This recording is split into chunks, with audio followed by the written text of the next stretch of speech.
Hello दोस्तों, स्वागत है आपका इस वीडियो में।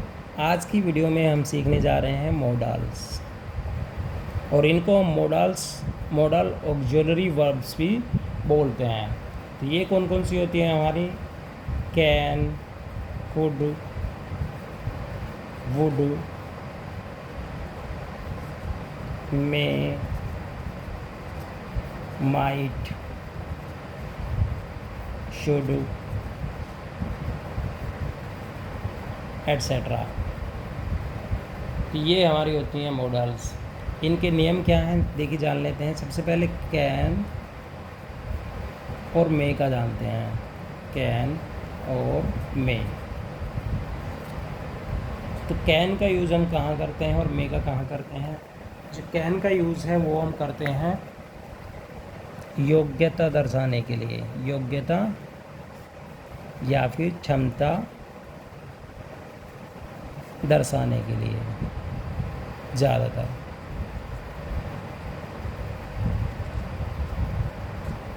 और मे का यूज़ करते हैं हम संभावना के लिए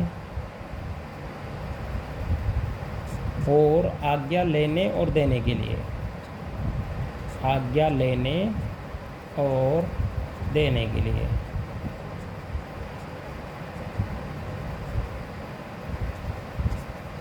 या फिर हम मे का प्रयोग आशीर्वाद वाले वाक्यों में भी करते हैं। आशीर्वाद और जिनमें हम बुरा भला कहते हैं किसी को, यानी अभिशाप या श्राप, ठीक है, इनमें भी हम करते हैं।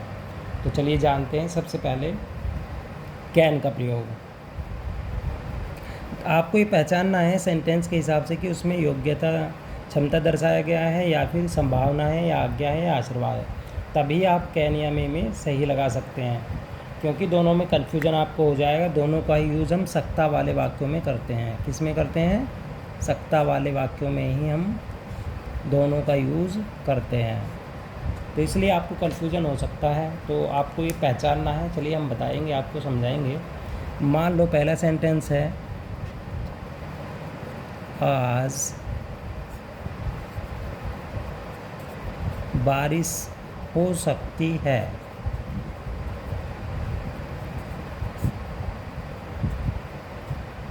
तो बताइए इसमें क्या दर्शाया गया है? तो दोस्तों यहाँ पर सेंटेंस को पढ़ने के बाद सकती है, और यहाँ पर एक दूसरा सेंटेंस में लिखता हूँ आपके सामने, मैं अंग्रेज़ी बोल सकता हूँ।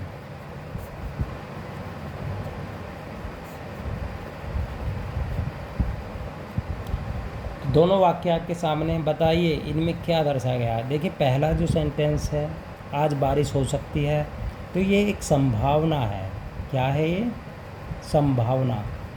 यानी जो भी इस वाक्य को बोल रहा है, मान लो तुम्हारा भाई है, कोई भी है, तो संभावना दर्शा रहा है कि आज बारिश हो सकती है। अभी बारिश नहीं हुई है। और ये जो है, मैं अंग्रेज़ी बोल सकता हूँ, तो ये कोई संभावना नहीं है। यहाँ पर इसमें कोई संभावना नहीं है। वो अपना गुण बता रहा है, योग्यता को बता रहा है कि हाँ, उसे जो अंग्रेज़ी आती है पहले से ही, उसके अंदर योग्यता है, यानी उसके अंदर ये गुण है। तो यहाँ पर हम क्या यूज़ करेंगे? कैन का। लेकिन आज बारिश हो सकती है, इसमें तो कोई गुण नहीं है किसी का। बारिश के होने में किसी का कोई गुण है क्या? बताइए आप, है क्या गुण किसी का? नहीं है। बारिश के होने में कोई किसी का यहाँ पर गुण नहीं है, तो इसमें हमें संभावना है, मे का यूज़ करेंगे। मैं अंग्रेज़ी बोल सकता हूँ, यानी मेरे अंदर ये क्वालिटी है कि मैं अंग्रेज़ी बोल सकता हूँ, मैंने उसको सीखा है, तो मैं अंग्रेज़ी बोल सकता हूँ। तो इसलिए यहाँ पर हम कैन का यूज़ करेंगे। चलिए अंग्रेज़ी बनाते हैं। क्रम हमारा वही रहेगा, सबसे पहले सब्जेक्ट, फिर वर्ब, फिर ऑब्जेक्ट, जो हम 12 टेंसेज में सीख चुके हैं।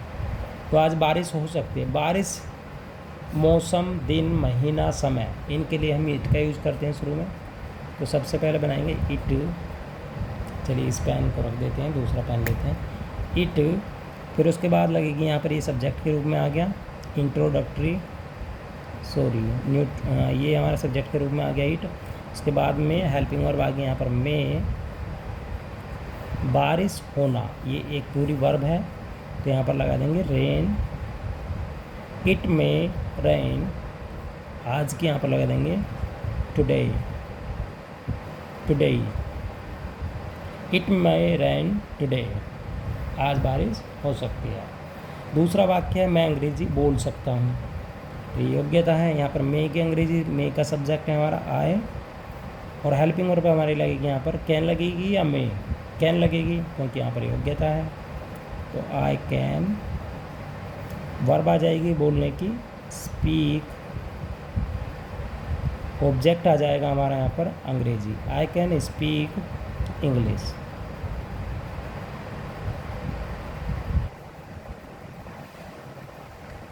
चलिए अगला एग्जाम्पल लेते हैं। सबसे पहले आपको यही पता होना चाहिए कि इसमें पूछा क्या गया है, ठीक है। वह तेज दौड़ सकता है,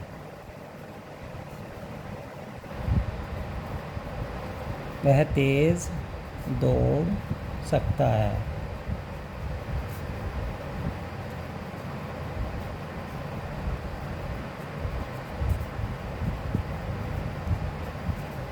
पिताजी कल आ सकते हैं,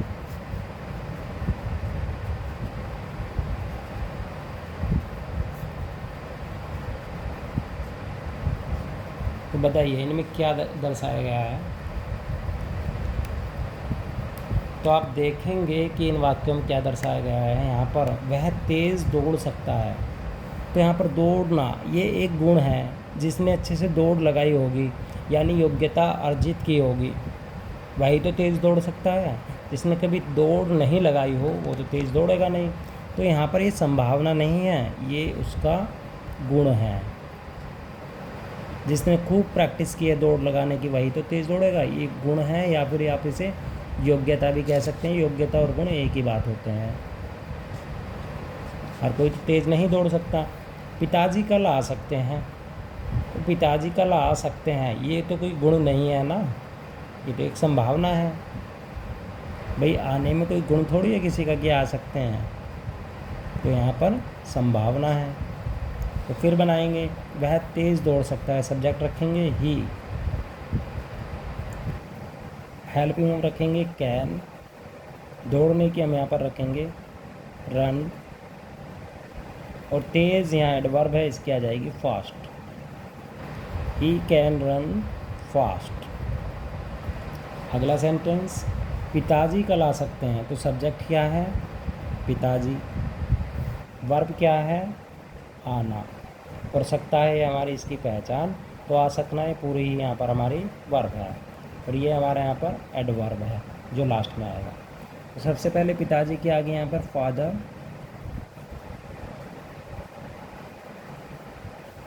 अब यहाँ पर संभावना है तो लगाएंगे मे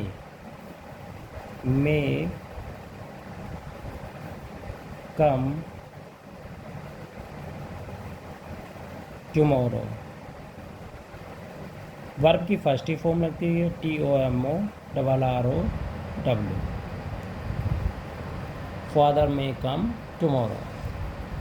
चलिए और एग्जाम्पल लेते हैं।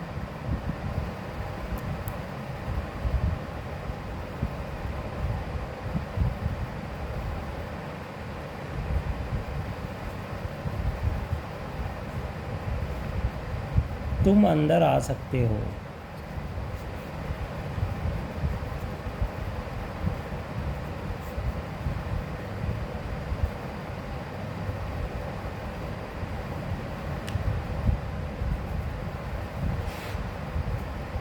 क्या मैं अंदर आ सकता हूँ।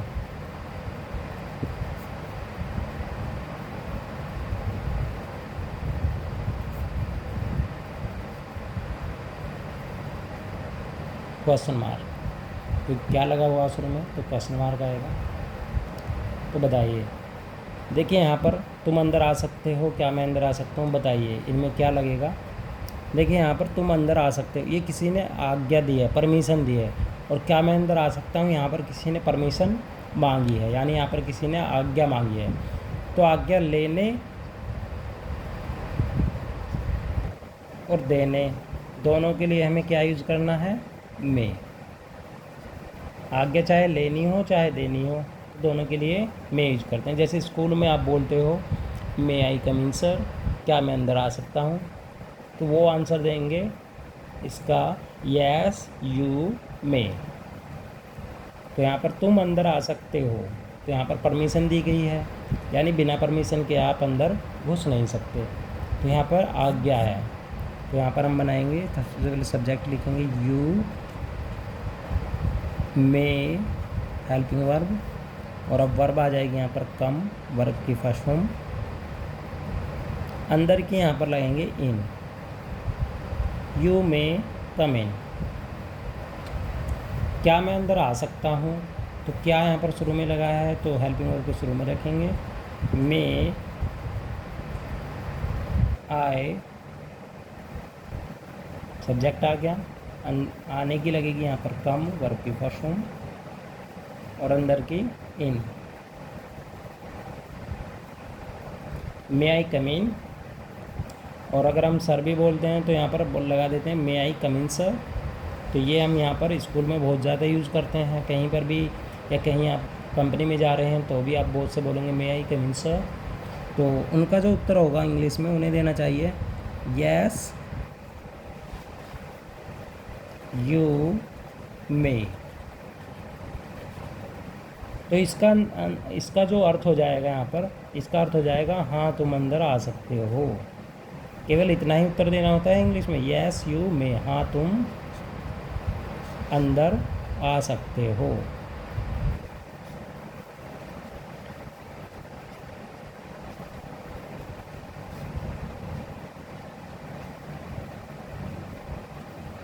तो उम्मीद है ये आपको समझ में आ गया होगा।